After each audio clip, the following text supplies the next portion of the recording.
हा विद्यार्थ्यांनो, आजपासून गुरुकृपा क्लासमध्ये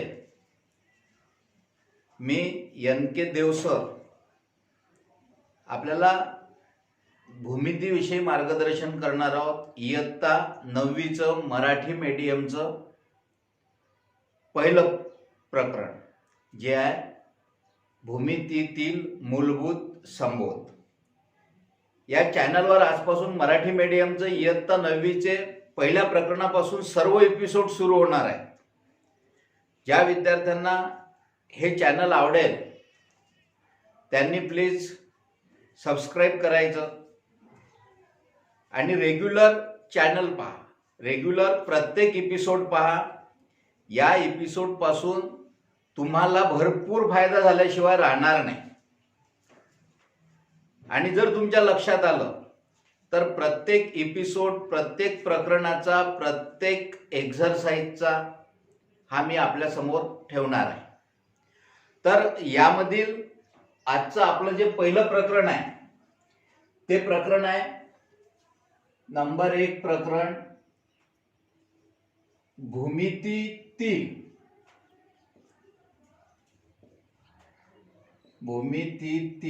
मूलभूत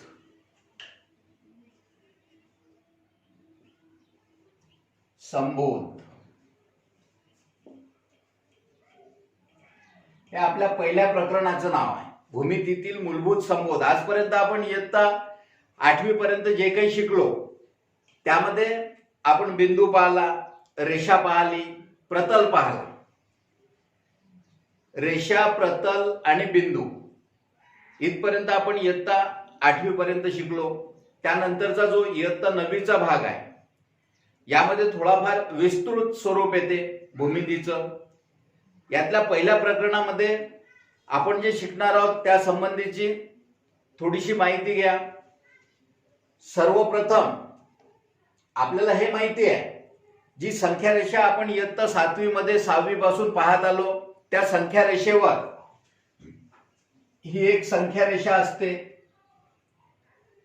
या संख्या रेषेवर सेंटरमध्ये हा O पॉइंट आणि हा O0 दर्शवते.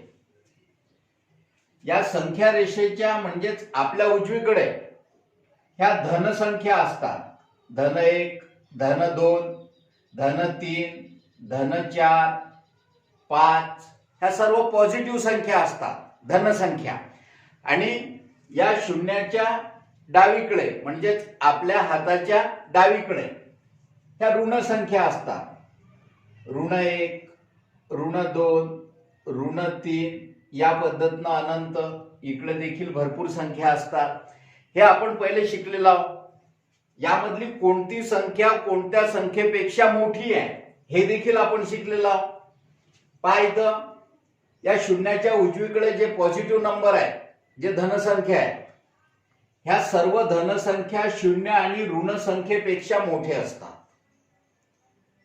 त्यानंतर शून्याच्या डावीकडे ज्या ऋण संख्या आहेत ह्या सर्व ऋण संख्या शून्य आणि या सर्व धनसंख्यांपेक्षा लहान असतात. मग आपण असा विचार करू की ऋण 2 आणि ऋण 3 यामधली लहान संख्या कोणती? तर आपल्या डावीकडे ऋण 3 आहे आणि आपल्या उजवीकडे हा ऋण 2 येते. उजवीकडची संख्या मोठी राहते डावीकडच्या संख्येपेक्षा. अर्थातच ऋण 2 हे ऋण 3 पेक्षा मोठे आहे. ऋण 1 हा ऋण 2 आणि ऋण 3 याही पेक्षा मोठा आहे. म्हणजे इकडच्या सर्व निगेटिव्ह संख्यांपेक्षा हा ऋण 1 मोठा. आणि 0 हा या सर्व निगेटिव्ह संख्यांपेक्षा, ऋण संख्यांपेक्षा हा 0 मोठा आहे. या शून्यापेक्षा सर्व मोठ्या ह्या पॉझिटिव्ह संख्या, धनसंख्या. या धनसंख्येमध्ये आपल्याला माहिती आहे सर्व नैसर्गिक संख्या आहेत. नैसर्गिक संख्या संच जो आपण पाहिला 1 पासून सुरू होतो. नैसर्गिक संख्या संच जो आहे हा 1 पासून सुरू होतो आणि हा अनंत पॉझिटिव्ह नंबरचा संच असतो. शून्यापासून जो संच सुरू होतो त्याला आपण होल नंबर म्हणतो, पूर्ण संख्या संच. पूर्ण संख्या संचाचे घटक 0 आणि सर्व धनसंख्या असतात. आणि या सर्व संख्यांच्या संचाला, शून्य आणि धनसंख्या या संख्या संचाला आपण पूर्ण संख्या म्हणतो. म्हणजेच आपण आतापर्यंत काय शिकलो त्याचं एक अवलोकन करू, ज्यामध्ये आपण n हा जो n आहे याला आपण नैसर्गिक संख्या संच म्हटलेला आहे, नैसर्गिक संख्यांचा संच म्हणजेच नैसर्गिक संख्या संच। आणि याचे घटक कसे असतात, तर याचे घटक 1 पासून सुरू होतात आणि 1 2 3 या पद्धतीनं सर्व धनसंख्या, अनंत धनसंख्या म्हणजेच नैसर्गिक संख्यांचा संच। यानंतरचा जो संच आपण शिकलेला तो आहे W। या W ला म्हणतात पूर्ण संख्या संच, पूर्ण संख्या संच। आता या पूर्ण संख्या संचाचे घटक कसे असतात, तर पूर्ण संख्या संचामध्ये पहिला घटक हा 0 असतो आणि हा नैसर्गिक संख्या संच या पूर्ण संख्या संचाचा घटक असतो, म्हणजेच 0 आणि नैसर्गिक संख्या संच या पद्धतीने। म्हणजेच पूर्ण संख्या संच हा 0 पासून सुरू होतो, तर पूर्ण धनसंख्या यामध्ये असतात। हा झाला पूर्ण संख्या संच। त्यानंतरचा जो संख्या संच आहे याला आपण म्हटलेला आहे I, ज्याला म्हणतात पूर्णांक संख्या संच, पूर्णांक संख्या संच। या पूर्णांक संख्या संचामध्ये याचे घटक पहा कसे असतात, अगणित ऋण संख्या, सर्व ऋण संख्या, यामध्ये 0 देखील असतो आणि सर्व धन संख्या देखील असतात। म्हणजेच ऋण संख्या 0 आणि धन संख्या या सर्व संख्यांचा संच म्हणजेच I, पूर्णांक संख्या संच। I for integer, W for whole number, N for natural number. म्हणजेच नैसर्गिक संख्या संच, पूर्ण संख्या संच, पूर्णांक संख्या संच, यानंतरही संख्या संच जे आहेत त्यामध्ये पहा एक Q येतो, याला आपण म्हटलेला आहे परिमेय संख्या संच। या परिमेय संख्या संचाचे घटक कसे असतात, परिमेय संख्या संच। या परिमेय संख्या संचाचे जे घटक आहेत, या संख्या संचातील ज्या संख्या आहेत त्या संख्या अंश आणि छेद मध्ये असतात, म्हणजेच या स्वरूपाच्या ह्या संख्या असतात की ज्या संख्या अंश आणि छेद मध्ये असतात त्या संख्यांना परिमेय संख्या म्हणतात। अर्थातच नैसर्गिक संख्या संच हा संच देखील परिमेय संख्या संचच आहे, कारण की ज्या संख्येला छेद नसतो त्याला आपण एक छेद घेत असतो, तुम्हाला माहिती आहे। त्यामुळे नैसर्गिक संख्या संच हा देखील एक प्रकारचा परिमेय संख्या संचच आहे, पण Q हा स्पेशल सिंबॉल आहे परिमेय संख्या संचाचा। त्यानंतर Q' हा संख्या संच येत असतो ज्यामध्ये अपरिमेय संख्या असतात। अपरिमेय संख्या म्हणजे काय, समजा एक्झाम्पल असं की ज्या संख्येचं वर्गमूळ निघत नाही, अशा पद्धतीच्या संख्या संचाला अपरिमेय संख्या संच म्हणतात। आणि यानंतरचा जो संख्या संच असतो त्याचा सिंबॉल R आहे, जे आपल्याला इयत्ता 9वी मध्ये प्रकरण नंबर 2 आहे, गणित 1 मध्ये वास्तव संख्या। तर हा R संख्या संच म्हणजे वास्तव संख्या संच, यामध्ये टोटल संख्या असतात, एकूण संख्यांचा संच म्हणजेच R, वास्तव संख्या संच। यामधलं बहुत करून आपल्याला नैसर्गिक संख्या संच, पूर्ण संख्या संच, पूर्णांक संख्या संच या 3 संख्या संचांचं जास्त जरुरी काम पडते। आणि हे पण आहे, पण हे इयत्ता 9वी नंतर 10वी मध्ये याचा संबंध जास्त येतो, 9वी मध्ये पण आहे पण थोडा प्रमाणात आहे। तर हे झालं आपल्या संख्या संचाविषयीचं आतापर्यंतचं नॉलेज। यानंतर आपण पाहून राहिलो होतो संख्या रेषेवर उजवीकडील संख्या ही डावीकडील संख्येपेक्षा मोठी असते। याचा अर्थ आपण कोणतीही जर 2 संख्या घेतल्या, समजा ऋण 2 आणि हा 3, तर या ऋण 2 आणि 3 यामध्ये अंतर किती आहे, डिस्टन्स, डिस्टन्स म्हणजे अंतर, ऋण 2 आणि 3 यामधील आपल्याला अंतर काढायचं आहे. तर हे अंतर कसं काढलं जाईल? तर हे अंतर काढायसाठी आपण काय करू पहा, यामध्ये ऋण 2 आणि धन 3 ह्या दोन संख्या आपण लिहिलेल्या आहेत. यामध्ये अंतर किती आहे? संख्या रेषेवर ऋण 2 आणि 3 यामध्ये अंतर किती आहे हे कसं काढतात पहा. आपण शिकलेलो, आपल्याला माहिती आहे की प्रत्येक धनसंख्या ही ऋण संख्येपेक्षा मोठी असते. अर्थातच 3 मोठे आहेत ऋण 2 पेक्षा, कारण की 3 धन आहेत, ऋण 2 हे ऋण आहे, त्यामुळे हा 3 मोठा आहे ऋण 2 पेक्षा.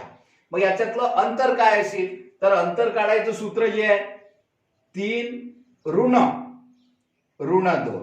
मोठ्या संख्येमधून लहान संख्या वजा करायची. जी संख्या मोठी आहे ती पहिले शोधायची, कोणती संख्या मोठी आहे. जी संख्या मोठी असेल त्या संख्येमधून जी संख्या लहान आहे ती संख्या वजा करायची. म्हणजेच हा 3 ऋण गुणिला ऋण, ऋण गुणिला ऋण आपल्याला माहिती आहे धन होते, आणि हा 2 जसाच्या तसा. 3 अधिक 2 बरोबर 5. याचा अर्थ हा आहे की ऋण 2 आणि 3 हे परस्परांपासून 5 एकक अंतरावर आहे. पाहू आपण संख्या रेषेवर खरं आहे की खोटं आहे. हे इथून इथपर्यंत 1 एकक, 2 एकक, 3 एकक, 4 एकक आणि हे 5 एकक. म्हणजेच ऋण 2 आणि 3 यामधील जे अंतर आहे ते अंतर किती आहे? तर 5 एकक अंतर आहे. ऋण 2 आणि 3 यामधील अंतर आपण काढलं 5. यावर आधारित आपला या पहिला प्रकरण भूमितीतील मूलभूत संबोध यामधली पहिली एक्सरसाइज आहे. पहिला सराव संच आहे की ज्यामध्ये आपल्याला काही संख्या दिलेल्या आहेत, त्या संख्यामधील डिस्टन्स अंतर आपल्याला काढायचं आहे. सध्या तुम्ही फक्त एवढं लक्षात ठेवायचं आहे, ही संख्या रेषा, संख्या रेषेला हा ओ जो पॉइंट दर्शवतो हा 0 दर्शवतो. शून्याच्या उजवीकडे धनसंख्या आहे, शून्याच्या डावीकडे ऋण संख्या आहे. प्रत्येक धनसंख्या ही 0 आणि ऋण संख्येपेक्षा मोठी असते. त्यानंतर 0 हा ऋण संख्यापेक्षाही मोठा असतो आणि प्रत्येक ऋण संख्या ही 0 आणि धन संख्येपेक्षा लहान असते. आणि जर 2 ऋण संख्या असतील तर मग काय करायचं पहा, 2 ऋण संख्यांमध्ये आता इथं आपण नंबर 2 गणित पाहू. पहा इथं लक्ष द्या. आता या ठिकाणी आपण 3 आणि ऋण 2 ह्या दोन संख्या घेतलेल्या आहेत. आता आपण दोन्ही संख्या ऋण घेऊ. या ठिकाणी ऋण 4 आहे, इथं ऋण 5 आहे. समजा ऋण 5 आणि हा ऋण 1, ऋण 5 आणि ऋण 1 यामधील अंतर याच पद्धतीने जसं आपण पहिल्यांदा ऋण 2 आणि 3 मधील अंतर कॅल्क्युलेट केलं तसंच आपण ऋण 5 आणि ऋण 1 मधील अंतर काढू. कसं काढतात पहा. या ठिकाणी ऋण 5 आणि ऋण 1 यामधली मोठी संख्या कोणती आहे? ऋण 1 बरोबर. का तर ऋण 1 ही ऋण 5च्या उजवीकडे आहे. प्रत्येक डावीकडील संख्या ही उजवीकडील संख्येपेक्षा मोठी असते. प्रत्येक डावीकडील जी संख्या असते ती उजवीकडील संख्येपेक्षा लहान असते. म्हणजे उजवीकडील संख्या मोठी असते. डावीकडील संख्या लहान असते तर उजवीकडील संख्या ही काय असते? मोठी असते. त्यामुळे ऋण 5 हे लहान आहे ऋण 1 पेक्षा. याचा अर्थ काय झाला की ऋण 1 हा मोठा आहे ऋण 5 पेक्षा. बरोबर. ऋण 1 हा मोठा आहे ऋण 5 पेक्षा. मग आपण आपल्या नियमाने चालायचं. मोठ्या संख्येतून म्हणजेच ऋण 1 मधून वजा करायची आहे आपल्याला ऋण 5.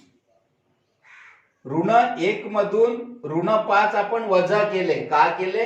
कारण की आपल्या नियमाने आपण चालून राहिलो. मोठ्या संख्येतून लहान संख्या वजा करायची आहे. अंतर काढायसाठी मोठ्या संख्येतून लहान संख्या काय करत असतात? वजा करत असतात.